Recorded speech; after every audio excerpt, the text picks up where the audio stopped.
요한복음은 누가 기록했을까요? 요한이. 그럼 창세기는 창세기가 기록했나? 요한복음은 요한이 기록한 책입니다. 자, 주보에 그 내용이 있으니까 한번 보시고요. 참 아이러니한 일이 있는데 이 땅의 그리스도인들이 성경을 잘 모른다는 거예요.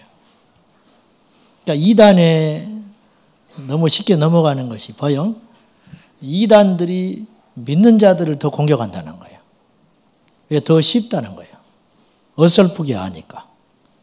아예 모르는 불신자들은 설명할 게 많잖아.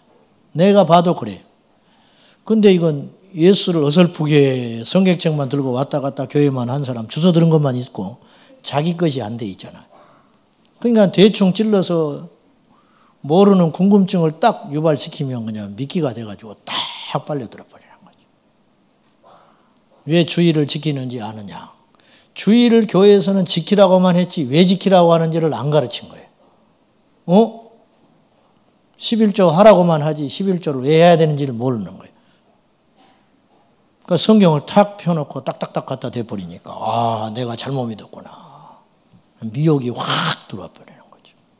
그러니까 성경만 제대로 알아도 이단을 이길 수가 있는데 왜? 무슨 말하면 야 성경이 뭐 그게 아닌데 분명히 몇 장 몇 절이라고 찾아서 말까지는 반박은 못하지만 너 말하는 건 모순이 있고 잘못된 거야. 그 성경 그렇게 푸는 게 아니야. 이렇게 딱 알아야 되는데 그걸 모르는 거예요.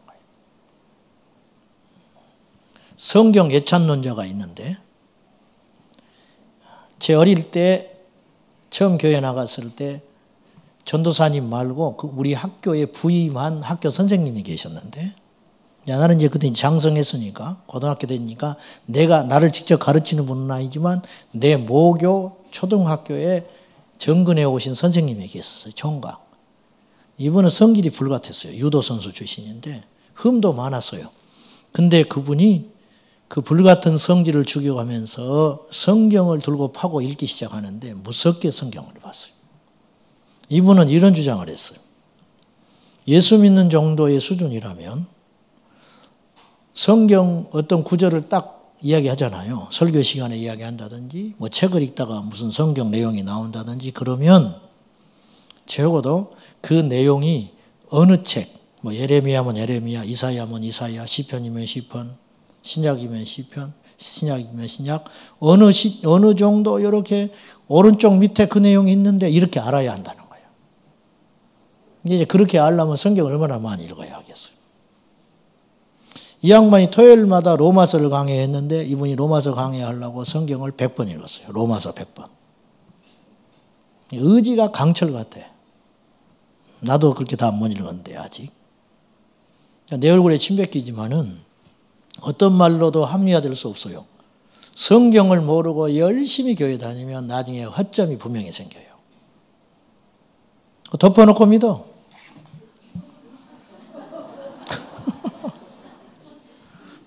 이 땅의 예수쟁이들이 덮어놓고 믿어버린다는 거예요. 까막눈이죠. 그러니까 툭 건드리면 쓰러져 버리는 거예요. 질질 끌려가 버리고. 그러니까 막 엉뚱한 설교 듣고 막 은혜 받고 그러는데 출처를 잘 봐야 한다니까요. 그런 분별력이 있는 것은 다른 왕도가 없어요. 많이 배운다고 해서 안 넘어가는 것도 아니고 교회를 오래 다녔다고 안 넘어가는 것도 아니에요. 성경을 알아야 합니다. 그래서 저희 교회 후반기에 성경을 여러분이 체계적으로 알 수 있도록 지금 준비를 하고 있습니다. 주일 오후에 우리가 성경에 대해서 자꾸 이렇게 맥이 끊어져서 유감입니다만은 이렇게 자꾸 하는 거는 이 성경을 알지 않고 뭘 알겠냐. 그래서 이제 제가 오직 성경으로 이 주제를 테마를 가지고 계속 하는데 저는 이걸 할 때 두 가지의 관점을 가지고 해요. 하나는 약간 신학적인 것이 있어요.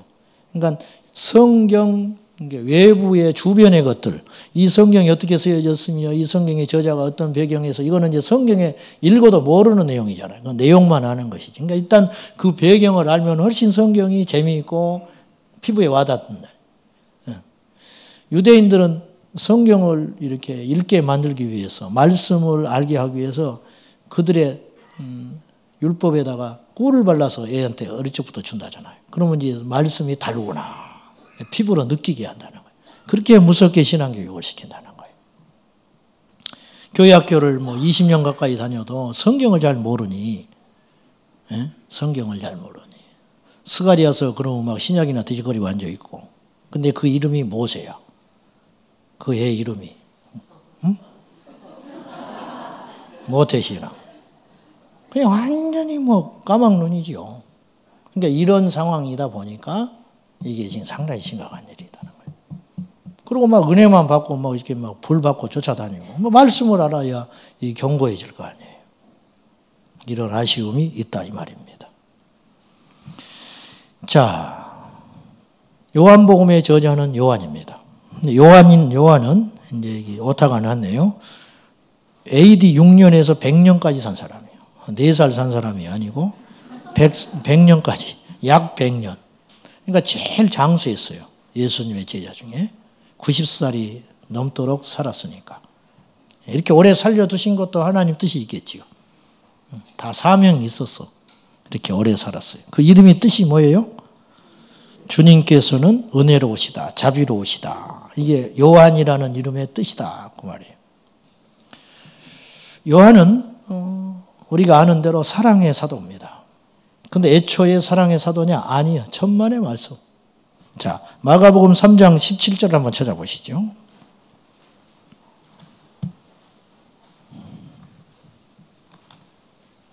(3장 17절) 보십시오. 세베대에게 두 아들이 있었는데 영광스럽게도 주님의 제자가 됐어요. 둘 다. 누구죠? 야고보와 요한. 근데 이제 야고보가 먼저 나오는 걸로 봐서 야고보가 형인 것 같아요. 자, 읽어봅시다. 17절 시작. 야고보의 형제 요한이니 이 둘에게는 보아너게 곧 우리의 아들이란 이름을 더하셨으며 별명을 붙였어요. 예수님이. 뭐라고? 보아. 너는 천둥의 아들이다. 토르. 웃는 사람은 영화 본 사람이라. 우리의 아들, 천둥의 아들, 보아너게. 멋있죠? 얼마나 불같으면 좀 참지를 못하는 거예요. 막 팍 터져버리는 거예요. 천둥쳐. 나타나면 시끄러. 야고보하고 요한이 나타났다 하면 시끄러. 마가복음 10장에도 사고치는 내용이 나와요. 다른 제자들은 가만히 있는데 자기 어머니 앞세워가지고 주님이 나라가 임하실 때 좌우편에 우리들이 함께 해주세요. 그렇게 오두방정 떨고 다니는 거예요. 그러니까 10명의 제자들이 아주 미워했어요. 이를 갈거늘 분했어요. 저것들이 아주 약삭빠르네. 그러니까 뭔가 트러블을 일으키는 존재들. 이게 야고보와 요한이었다. 예수님은 그들을 내치지 않아요. 그들을 품고 허허 이놈 또 천둥 치는구나 이렇게 하면서 보아너게다. 얼마나 멋진 이름입니까? 그런가요?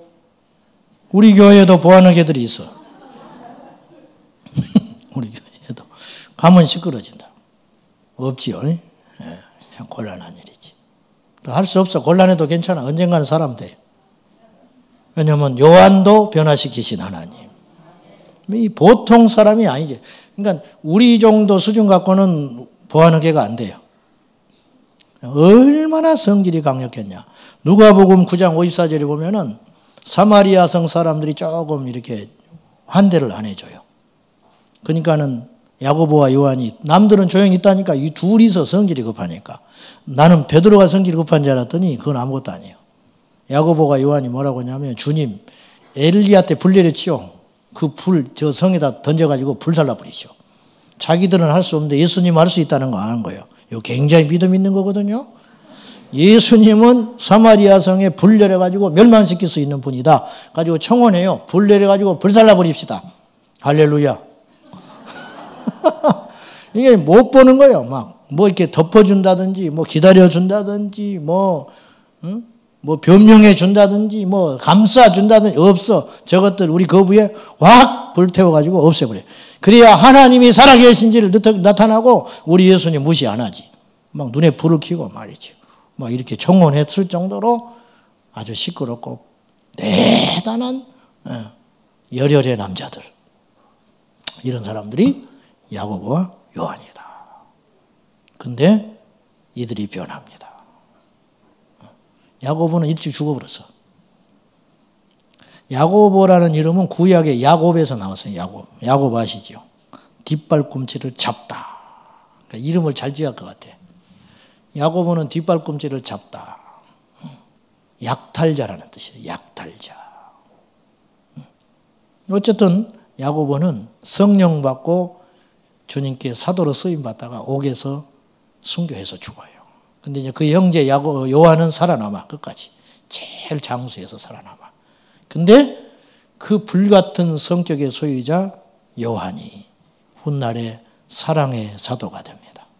그렇죠? 그래서 요한 1, 2, 3, 4 요하면 사랑하시오. 사랑하시오. 100년이 다 돼서 글을 쓰거든요. 요한복음도 늦게 써졌어요. 제일 늦게 써진 복음서 중에 하나. 사복음서 중에 제일 늦게 써졌어요. 요한계시록, 요한 1, 2, 3, 4, 그리고 요한복음. 이게 이제 늦게 써졌단 말이죠. 가장 무르익었을 때, 성숙했을 때. 우리 죽을 때 뭐 후회할까요? 첫째, 예수 잘 믿을 걸. 그거 후회할 거예요, 분명히. 아무리 잘 믿은 사람, 잘 믿은 사람도 주님 안에 있는 사람은 나 잘 믿었네. 그런 사람 없을 거예요. 다 부족함을 느끼고 하나님께 갈 거예요. 이게 정상이죠. 두 번째, 뭘 후회할까? 용서할 걸. 네? 그때 그냥 그만 안 할 걸. 그냥 사랑하고 말 걸. 그런 생각 분명히 할 것 같아. 사도 요한은 과거를 깊이 뉘우치면서 서로 사랑하시오. 그랬다는 거예요. 이름대로 됐습니다. 주님께서는 자비로우시다. 이름을 잘 지어야 돼. 제 이름은 우리 아버지가 아무 생각 없이 지었어요. 왜냐하면 7이나 되니까. 우리 집처럼 이름 쉽게 지은 집이 없어. 큰형이 학수, 둘째가 명수, 셋째가 준수, 넷째가 종수, 다섯째가 만수, 여섯째가 한수. 내 밑에 한 놈 나왔으면 일수로 지었을지 몰라. 그냥 갖다가 수만 붙여버리면 돼. 무슨 수만 갖다 붙여버려. 되는 거예요. 한나라 한해 물가수. 저는 이 이름이 얼마나 못 받아갔잖아요. 한나라의 물가에서만 사는 사람. 한나라의 물가. 물가가 뭐예요? 또 중심도 아니고 물가 숫자 써가지고. 나는 물가에 있는 인생이구나. 그것도 감사해. 시편 1편의 입천을 보니까 복 있는 사람은 악인의 깨를 쫓지 아니고 시냇가에 심기운 나무와 같았어. 때에 따라 열매를 맺는구나. 물가에 나무가 세워진 거 아니에요? 인생은 해석하기 나름이다. 나는 항상 한 수 아래다. 항상 저 사람보다 내가 부족하구나. 얼마나 감사해요. 그 이름이 말이죠. 그렇게 못 사는데 그렇게 살도록 하나님이 한수라는 이름을 줬구나 싶어요. 무드셀라라는 이름이 있죠. 무드셀라는 앞에서 창 던지는 사람, 그런 뜻이에요. 여러분, 이 이름이 엄청난 이름입니다. 에녹이 60살 때 무드셀라를 낳아요.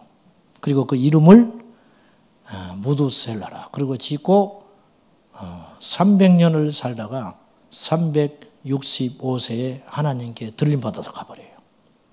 무드셀라 남겨놓고. 무드셀라가 그 뒤로 살아서 969세에 죽습니다. 근데 앞에서 창 던지는 자, 왜 이름을 이렇게 졌을까? 무드셀라라는 이름은 심판이 다가오고 있다, 그런 뜻이에요. 전쟁터에 나가서 앞에서 창 던지는 사람, 제일 앞장서서. 근데 이 사람이 죽으면 전쟁이 패배하는 거예요. 앞에서 창 던지는 사람이 적에 의해서 학살돼서 죽으면 그 전쟁은 지는 거예요. 그러니까 그 사람이 죽으면 끝이 오는 거예요. 그 이름이 무드셀라라는 이름이라. 에녹은 무드셀라를 낳고, 성경학자들은 말하기를 무드셀라를 낳을 시점에 하나님의 계시를 받았어요. 이 아들이 죽을 때 이 땅에 심판이 있으리라. 놀라지 마시오. 그가 죽고 7일 후에 노아의 홍수가 시작됐어요. 무드셀라가 죽고 7일 후에. 7일간의 애도 기간을 하나님이 허락하셨어요. 그래서 7일 후에 홍수 심판이 시작되는 거예요. 그러니까 이름이 얼마나 놀랍냐고 말이에요. 그러니까 믿음대로 되는 거라. 그러니까 에녹이 자기 아들의 이름을 무드셀라라고 지을 때 이미 하나님의 계시와 방문을 받았을 것이라는 거예요. 이름을 잘 지어야 돼. 우리 고등학교 때 친구가 태종이가 있었어. 태종이.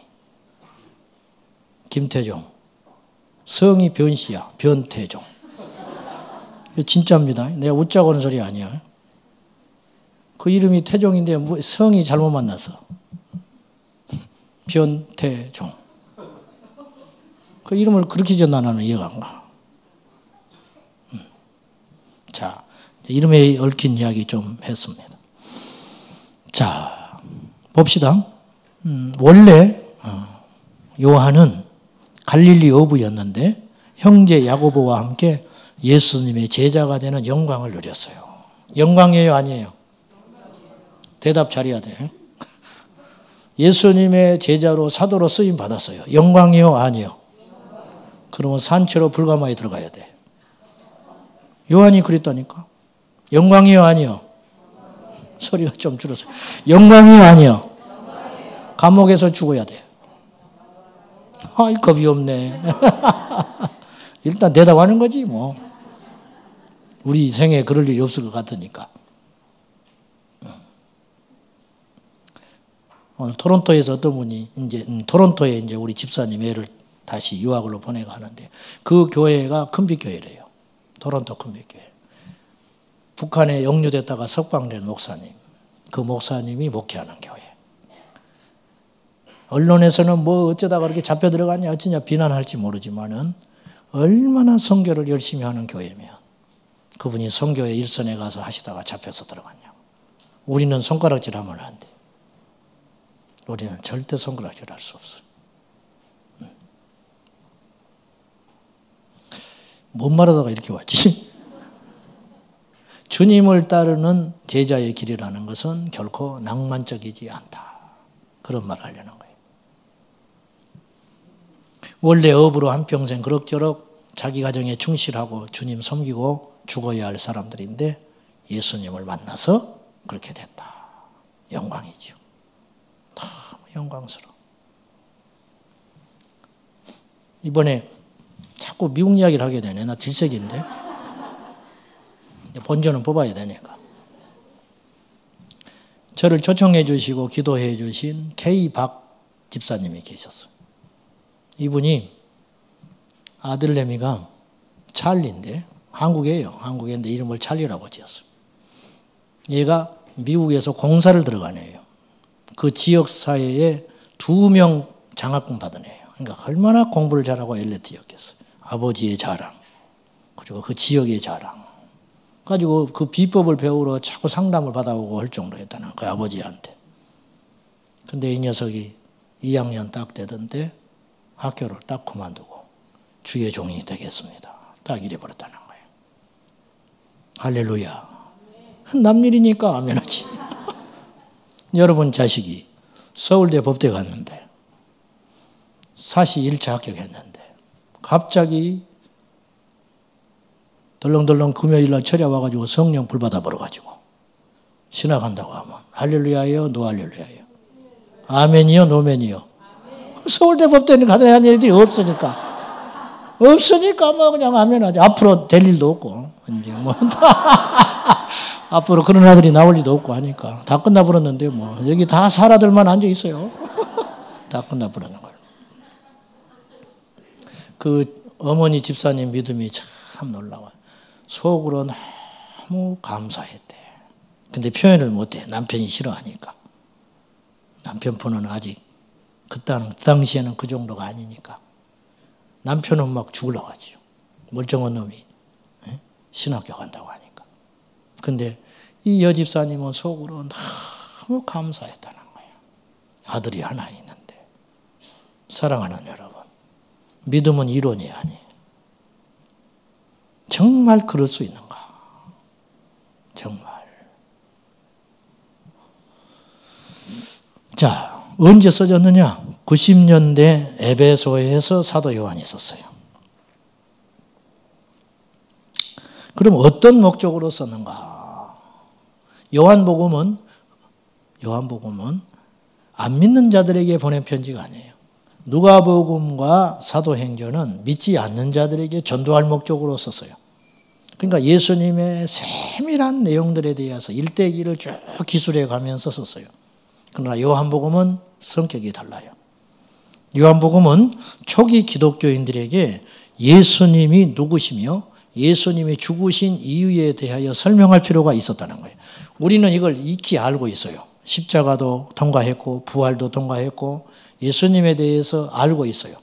근데 초대교회 성도들과 유대교회에서 갓 들어온 초기교회 히브리파 유대인들과 이방에서 돌아온 헬라파 유대인들은 모르는 거예요.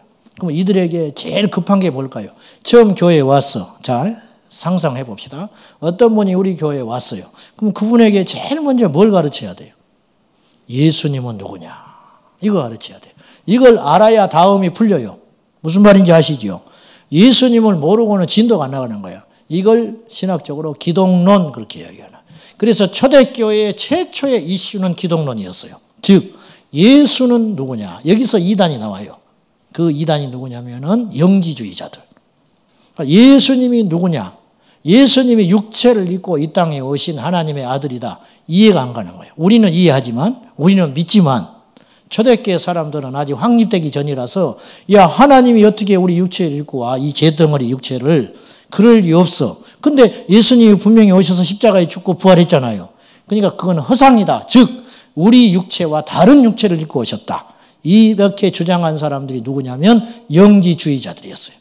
근데 이게 이단이에요. 왜 이단이냐? 그러면 예수님이 십자가에 죽으실 때 이 육체가 아니면 죄인의 육체가 죽지 않았기 때문에 우리의 죄가 사함받지 못한 거예요. 이게 무서운 이단이 된 거예요. 그래서 초대교회의 골칫덩어리는 영지주의자들이었어요. 그러니까 예수님이 누구냐? 이 논쟁이 거의 한 300년 가는 거예요. 계속. 그러다가 성령의 지혜로 은혜로 말미암아 정리를 해요. 예수 그리스도는 완전하신 하나님의 아들임과 동시에 육체를 입고 이 땅에 오신 하나님이시다. 이렇게 정리하기까지 수많은 피바람이 있었다는 거예요. 거기서. 회의도 많이 하고 다툼도 일어나고 막 그런 일들. 그래서 예수님이 누구시냐 딱 정립되고 나니까 그 다음에 숙제가 또 하나 등장했어요. 그게 뭐냐? 교회는 과연 무엇이냐? 이게 또 대두되기 시작한 거예요. 교회는 뭐냐? 건물이냐? 건물은 아니다. 그럼 교회는 뭐냐? 유형의 교회와 무형의 교회가 있다. 우리 성도들의 집합체가 바로 교회다. 이게 이제 이렇게 정리하기까지도 또 수많은 시간이 흘러갔어요. 우리는 하나님의 은혜로 고귀한 영적 전쟁을 하면서 싸워왔던 믿음의 선조들의 전통하에 우리 신앙이 서 있는 거예요. 그러니까 그걸 무시해서는 안 돼요. 그 다음에 대두되는 게 뭐냐면 성령론이었어요. 뭐냐? 방언을 막 해요. 이게 뭘까? 끝난 줄 알았는데, 초대교회 때 끝난 줄 알았는데 방언을 하네? 귀신을 쫓아내네? 신비한 현상이 일어나네? 이런 일이 막 본의 아니게 막 일어날 거 아니에요. 아, 성령님은 과연 누구신가? 성령의 은사와 맞물려서 성령론에 대한 논쟁이 또 시작되기 시작해요. 여기서 또 수없는 이단이 나와요. 그래서 중세시대에는 방언을 하면 사실은 화형도 당하기도 했어요. 귀신 들렸다고. 근데 보세요. 막 은사가 임해가지고 이게 됩니까? 마음대로? 절제가? 성령의 역사가 나타나는데 이걸 부정하는 시대에 살았기 때문에 억울하게 죽은 순교자들이 상당히 많았어요. 우리는 다행히 그런 모든 걸 정리된 후에 예수 믿고 있는 거예요. 이제 앞으로도 제가 개인적으로 볼 때는 이제는 이제 이런 일이 일어날 수 있어요. 우리가 이제 한 번 더 우리 교회도 마찬가지고 이런 싸움이 있고 모든 교회들이 그래요. 평신도들이 어느 영역까지 사역을 할 것인가. 저는 이것이 지금 빨리 정립을 해야 된다고 생각해요. 그래서 제1의 종교개혁은 성경을 하나님 말씀으로 돌려놓는 운동이었어요. 오직 성경으로. 마르틴 루터가 앞으로 일어날 제2의 종교개혁은 무엇일까? 그것은 사역을 성도들한테 나눠줘야 되는 거예요. 사역을. 저는 우리 교회가 더 강력해지려면 우리 장로님들과 셀리더들과 안수집사님들과 권사님들과 모든 성도들이 사역자가 되어야 한다고 믿습니다. 크게 아멘하시오. 우리 리더들이 마음껏 신방해라고 말이요. 신방하다가 귀신 들린 사람이 있어. 쫓아내라고 말이요. 못 쫓아내면 어떡하냐? 할 수 없지. 어떡할 거야? 뭐 우리가 쫓아내? 할 수 없지. 그냥 덮어. 그런 때는 덮어놔. 일단 덮어. 덮었다가 좀 더 익으면 그때 또 한 번 도전하고. 뭐 그렇게 하는 것이야. 뭐 별것 없어. 안 그래요? 눈 관리해서 기도해 준다. 막 큰일 나는 것처럼 이야기하잖아요. 뭐 질서를 어지럽힌다. 물론 질서를 어지럽기도 해. 밖에 나가서 정신 나가가지고 미친 듯 하거든. 그건 인간이 아니니까 그냥 놔둬버려. 그거는. 뭐 그걸 탓을 해. 정신이 아닌데. 근데 정상적인 구조에서 한 성령을 받은 신앙 공동체의 성도들은 질서 알아요. 누가 말 안 해도 알거든. 아, 이거는 내가 해야 할 일이 아니고, 이거는 상의를 해야 할 일이고, 이건 말을 해야 되고, 그건 한 성령이기 때문에, 성령님은 질서의 영이기 때문에 다 한다고. 여러분, 한 사람이 죽기 살기로 사역하는 교회가 건강하겠습니까? 100명이 죽기 살기로 사역하는 교회가 건강하겠습니까? 말할 가치가 없잖아요. 앞으로 우리 교회가 약간의 위험성이 있을지 모르나 그건 무섭지 않습니다. 잠잠하고 오히려 월등하고 훌륭한 성도들을 묶어두는 것보다 풀어놓아서 마음껏 사역하게 함으로 일어나는 유익이 저는 훨씬 크다고 생각합니다. 사랑하는 여러분, 기도로 준비하십시오. 그리고 하나님께서 우리 교회를 통하여 여러분에게 기름 부어주시고 여러분에게 하시고자 할 일이 분명히 있을 겁니다. 앞에서 찬양 인도하는 사람만 사역이 아니에요. 중보기도자도 사역자요. 우리 셀 리더들도 사역자들이요. 훌륭하게 하고 있어요. 어제 밤 11시 반이 넘었는데 어떤 분이 저한테 카톡으로 문자가 왔어요. 목사님, 이분이 2명을 양육하거든요, 요새. 초신자, 아주 초신자. 목사님, 이 밤에 오늘 이분들이 성령 받고 방언을 합니다. 그러는 거예요. 얼마나 감사한지. 그래서 제가 할렐루야, 하나님께 영광. 집사님 너무 수고하셨습니다. 얼마나 멋진 일이요. 이런 일을 막아버리면 어떡하자는 거예요. 오해하지 말고 잘 들었어요. 또 이렇게 한마디 해놓으면 또 철없어가지고 그냥 미친 듯이 돌아다니는 인간도 있는데 그런 뜻이 아니라 이해되시면 아멘 하시오. 그래서 마음껏 사역할 수 있는 날이 와야 한다. 마음껏. 자, 3번 공관복음과 요한복음의 차이가 무엇인가? 공관복음. 다시 한번 다시 강국에서 이야기할게요. 교회는 조직과 행정이 있어요. 그런데 사역의 권위가 있고 행정의 권위가 있어요. 무슨 말이냐? 행정의 권위자가 있습니다. 직분으로. 그 질서 순종해야 됩니다. 근데 사역의 권위도 있어요. 무슨 말이냐? 셀 리더가 나보다 나이가 젊다. 근데 하나님이 이 셀 리더에게 특별한 은혜를 줬어요. 그래서 이분이 기도하면 은혜가 임해. 그러면 그에게는 사역의 권위가 있는 거라. 그러면 그걸 무시하면 돼요, 안 돼요? 존중하고 마음껏 사역할 수 있도록. 내가 나이가 많고 내가 권사지만 그분한테 손을 잡고 나한테 기도해 주라. 이제 하는 정도. 여러분, 초대교회는 이랬다니까요. 근데 언제부턴가 교회가 그냥 박제처럼 말이죠. 굳어져 가지고. 박물관에 있는 박제처럼 힘없는. 뭐가 무서워? 호랑이가 껍질기만 앉아 있는데. 필요 없는 거예요. 이빨 빠진 호랑이 필요 없잖아. 그렇게 무기력하게 흘러간다. 그 말이에요. 이제 이렇게 하기 위해서는 우리가 함께 기도하고 서로 격려하고 이해하고 겸손하게 낮은 자리로 다 가야 돼요. 그래야 이 꽃이 피울 수 있습니다. 아멘. 예수님의 제자가 이렇게 말을 했어요. 어디를 갔더니 예수님의 이름으로 귀신을 쫓습니다. 아시죠? 나오잖아요, 복음서에. 주님의 이름으로 귀신을 쫓습니다. 근데 우리 파가 아니에요. 근본도 모르는 것들이에요. 보도 못한 것들. 근데 예수님의 이름을 팔아서 귀신을 쫓아냅니다. 그래서 우리가 못하게 했습니다. 잘했지요? 그 말 들으려고 하는 거. 주님 뭐라고 그랬어요? 칭찬했어요? 가볍게 책망했어요. 그러지 마라. 금하지 마라. 무슨 말인지 아시죠, 여러분? 이들은 제자 아니었어요. 근데 예수님의 이름의 권세를 믿고 사역을 하는 사람들이었다. 제자들은 아직 종교의 틀을 못 벗어난 거예요. 그러나 예수님은 생명, 눌려있는 그들이 얼마나 고통스러울까. 그렇지 않나요? 이게 생명적 관점으로 접근을 해야 된다는 거예요. 이게 죽어있는 교회와 살아있는 교회의 차이다.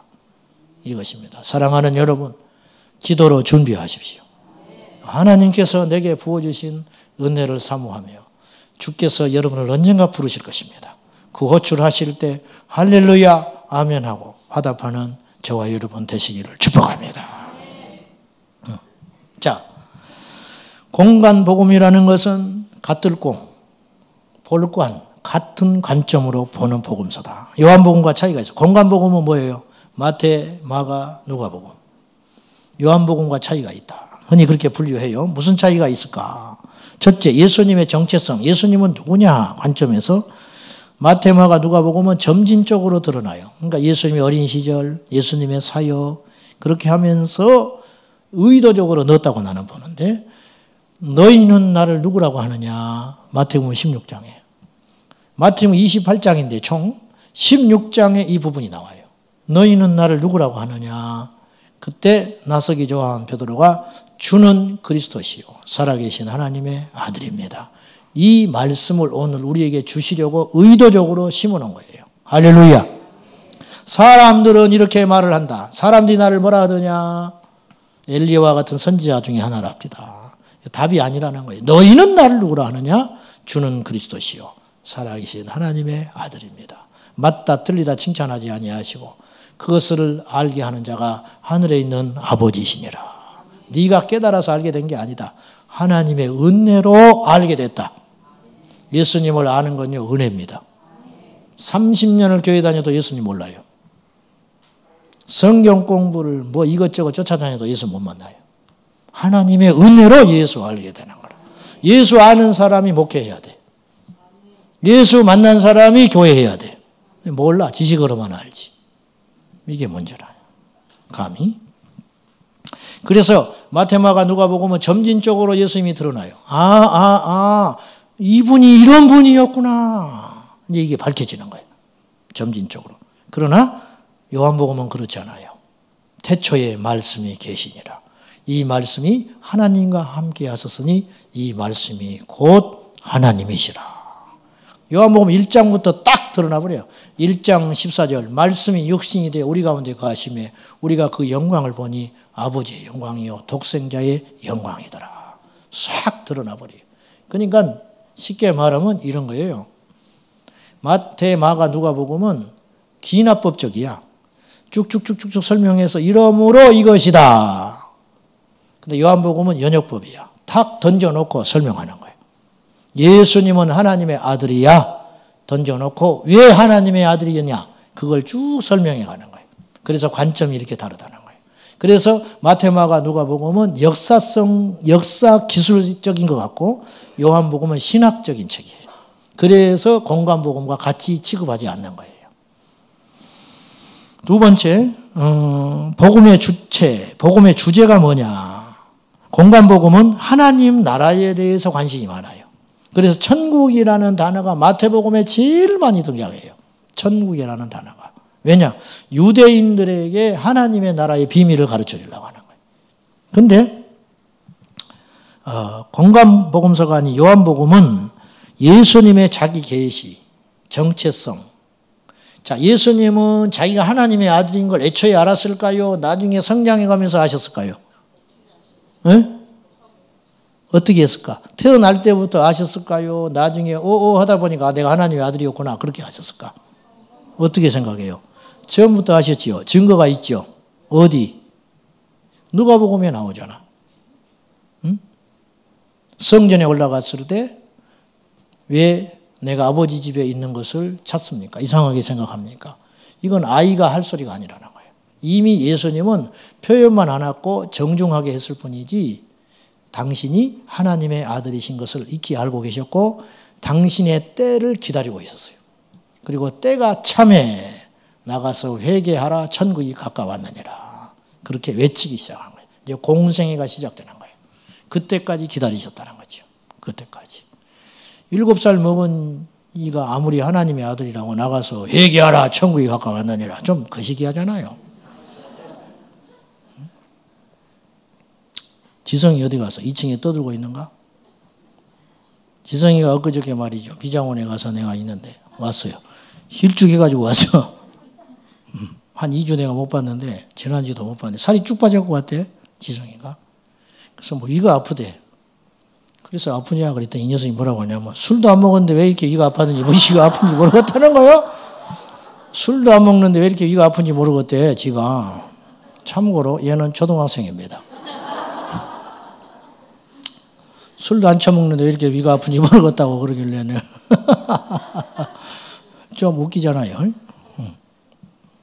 집에서 몰래 먹는가 봐 요새. 그러니까 이제 그런 것도 무시할 수 없잖아요. 그러니까 예수님이 때가 될 때까지 잠복해 있으시다가 공생에 드러나셔서 활동하기 시작하신다 하는 말이죠. 요한복음 10장 30절에 보면 예수님이 파격적인 말씀을 당신에게는 당연한 말인데 듣는 사람에게는 엄청난 이야기를 하세요. 나와 아버지는 하나이니라. 이걸 세상은 감당을 못했어요. 그래서 그분을 죽인 거예요. 그분을 죽였어요. 자, 그 다음에 그래서 초점 공간복음은 예수님은 누구인가 여기에 관점이 있고 그 다음에 요한복음은 계시된 즉 성육신하여 인카네이션 하신 이 땅에 오신 예수님을 믿느냐 이렇게 질문을 던지고 있는 훨씬 더 구체적이에요. 요한복음은 앞선 세 개 복음서 마태, 마가, 누가와는 확연한 차이가 있습니다. 요한복음은 공간복음서에 없는 내용들을 기록하려고 하는 노력이 엿보여요. 이걸로 우리는 뭘 추측할 수 있냐면 요한복음이 제일 늦게 써졌잖아요. 복음서 중에. 그러니까 어떤 경로를 통해서든지 쓰여진 성경을 봤을 가능성이 있어요. 요한이. 그러면 나부터서도 그럴 것 같아요.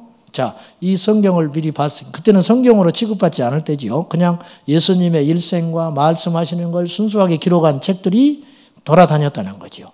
그걸 요한이 읽어보고 다 맞는 말인데 성령께서 계시하셔서 했으니까 틀린 건 없는데 이들이 다루지 못한 내용은 무엇일까? 아마 의도적으로 나 같으면 첨가할 것 같아. 그래서 공간복음서에 없는 내용들이 등장하기 시작하는데 그 대표적인 것이 뭐냐면은 가나 혼인잔치. 이해되시죠? 가나 혼인잔치. 그 다음에 사마리아 수가성에 가서 여인 만난 사건. 그 여인 만난 사건은 제자들도 다 경험했거든요. 왜냐하면 야고보와 요한만 만난 건 아니거든. 예수님하고. 다른 제자들도 다 있었잖아요. 건너가다가. 그 다음에 나사로가 살아난 거. 이런 이야기들. 이런 것이 빠졌다 이거예요. 성령에 대한 14장부터 강처, 이 이야기하신 거. 14장, 15장, 16장에 걸쳐서. 그리고 17장에 예수님의 중보기도, 대제사장적 기도라고 하는데 이러한 것들은 다른 복음서에 없는 내용들을 실기 시작했다. 그런 말이죠. 저는 능히 그럴 수 있을 가능성이 있다고 봅니다. 이렇게 여러분에게 제가 이제 말씀드린 내가 설교를 할 때 굉장히 조심하는 게 하나 있어요. 그게 뭐냐면 예를 들면 이런 거예요. 오늘 말씀에서 바울이 이렇게 말씀을 했습니다. 제가 이런 걸 가끔씩 쓸 표현이 이때 쓸 때마다 내가 굉장히 조심해요. 그 이유가 뭐냐면 성경의 권위를 혹시 여러분이 오해하고 떨어뜨릴까 봐. 바울이 썼지만 바울이 쓴 거 아닙니다. 성령께서 주신 것이거든요. 이걸 여러분 전제하고 설교 들어야 돼요. 이해되십니까? 요한이 썼지만 요한 쓴 거 아닙니다. 성령께서 영감 주신 것이죠. 그래서 이제 그런 표현도 내가 상당히 조심하는데 어쩔 수 없이 쓸 때가 있다. 로마서에 예를 말씀하시기를 바울 선생이 오늘 본문에서 이렇게 말씀하십니다. 이게 사실은 말씀에 대한 약화를 가져올까 봐 굉장히 신경 쓴다 그 말이에요. 그래서 의도적으로 제가 집어넣지요. 성령께서 바울 사도를 통하여 우리에게 주시는 말씀이 이와 같다. 그게 맞는 말이니까, 그게 사실이니까. 그러니까 여러분들이 그런 걸 전제하고 성경의 권위를 절대 약화시키는 농담이나 책이나 이런 것들 자체를 접해서는 안 돼요. 아멘. 영적으로 해롭기 때문이에요. 어설프게 말이죠. 신학교 가가지고 자유주의적인 그런 관점에서 쓴 책들을 함부로 봤다가 말이죠. 성경이 아주 가볍게 시작되고 우습게 여겨지고, 그렇게 하면 안 된다는 거예요. 홍해 바다가 뭐 원어로 뭐 갈대밭이다. 그러니까 예수님께서 전화가 오니까 헷갈려 버려. 그 홍해라는 말이 갈대밭이다. 근데 그 말 누가 들고 교회학교 교사가 그랬다잖아요. 애들 가르치면서. 야야, 이게 홍해가 갈라진 게 아니에요. 갈대밭인데 성경에서 과장해서 써놓은 책이다. 뭐 이렇게 이야기하다 애들한테. 그러니까 교회학교 아이가 믿음이 더 좋아. 와, 하나님은 놀라우셔요. 뭐이 놀라와, 갈대밭에 그냥 지나갔다니까. 그랬더니 그 갈대밭에 애굽의 군사들이 빠져 죽었으니까 기적이다. 그러니까 선생이 아무 소리 못 해버렸다. 선생만 또 못해. 홍해라는 말이 갈대밭이라고 하는 의미를 담고 있다 할지라도 홍해가 갈라진 사건을 부정할 수 없는 거예요. 근데 그걸 안 믿는 사람들이 신학 교수 중에도 상당히 많아요. 어설프게 공부해서 배워가지고. 사랑하는 여러분, 이거 조심해야 됩니다. 앞으로 이런 일들이 누차 많이 일어나게 될 거예요. 목에 칼이 들어와도 성경은 하나님의 말씀. 내가 이해가 안 돼, 읽어도. 그래도 하나님의 말씀. 하나님 말씀이다. 진보냐 보시냐, 저 목사님은 성경주의자구나. 야, 장로교 통합측이 이렇지 않은데 저 목사가 좀 보수적이네. 이런 생각하지 마세요. 그런 생각하지 말라고. 교파가 문제가 아니라는 거예요. 신앙 색깔이 문제가 아니라는 거예요. 무슨 색깔이 있어? 한 예수인데. 뭐 기도를 하는 데 있어 이렇게 할 수 있고 저렇게 할 수 있어. 그건 이해한다 이거예요. 뭐 예배 형식을 하는데 찬송을 많이 하고 뭐 그렇게 할 수 있고 뭐 사도신경을 할 수도 있고 그건 얼마든지 양보할 수 있다. 그러나 본질은 양보 못한다. 말씀. 근데요, 우리가 아주 못된 게, 잘못된 게 외형적인 건 굉장히 따져요. 굉장히 따집니다. 뭐 시간이 뭐 어쩐다 저쩐다 뭐. 근데 그런 건 그렇게 따져대면서 본질은 안 따져. 본질은. 이게 아주 지금 속고 있는 것이라는 거예요. 속고 있는 거예요. 어느 교단은요, 악기를 못 쓰는 교단이 있어요. 교파가. 그러니까 젊은 애들이 막 못 견디잖아요. 막 악기 없이 어떻게 찬송을 해. 그래서 이제 그들이 그러면 드럼도 치고 기타도 치게 하자. 요거 이제 서로 막 분란이 난 거예요. 그래가지고 타협을 했어. 적당한 선에서. 예배 전에는 악기로 연주할 수 있다. 예배 시작하면 못해. 그런 사람들을 뭐라고 하냐면 무악기파라고 그래요. 무악기. 진짜요? 무악기파. 예배 때 악기를 안 쓰는 파. 무악기파. 근데 뭐 그런 게 있냐? 예배 시간에도 하면 되지. 유악기파. 진짜요? 저는 그들을 욕할 생각 하나도 없어요. 왜냐? 우리도 똑같아. 정도의 차이만 있지. 묘한 게 들어와 있어요. 우리 안에. 묘한 것이. 무슨 말인지 아시죠? 그것이 드러날 때마다 빨리 정리해버려야 돼요. 그래야 생명의 역사가 일어납니다. 그래야 생명의 역사. 본질을 붙잡으라. 할렐루야. 본질을 붙잡으라. 말씀, 기도, 성령의 능력, 십자가. 그것이 본질이. 그거 외에는 다 양보할 수 있다. 그거 외에는. 시대가 2000년이 흘렀는데 사도 바울만 또 못해. 사도 바울은 이런 말도 했어요. 선한 의도로 복음을 전하든지 아니면 시기, 질투, 분쟁이 나가지고 저 사람들이 저렇게 예수를 전해? 야, 우리는 뭐하고 있어? 빨리 전해야지. 이렇게 시기하고 분쟁하고 전하든지 상관없다. 왜? 더 널리 확산되고 전해지는 자는 예수 그리스도 아니냐. 얼마나 파격적인 생각이에요. 근데 지금 2000년이 지났는데 우리는 그 생각만 또 못 따라가고 있어. 성령 시대에 산다고 하면서. 무슨 일이죠. 자, 기록 의도. 아까 우리가 읽었습니다.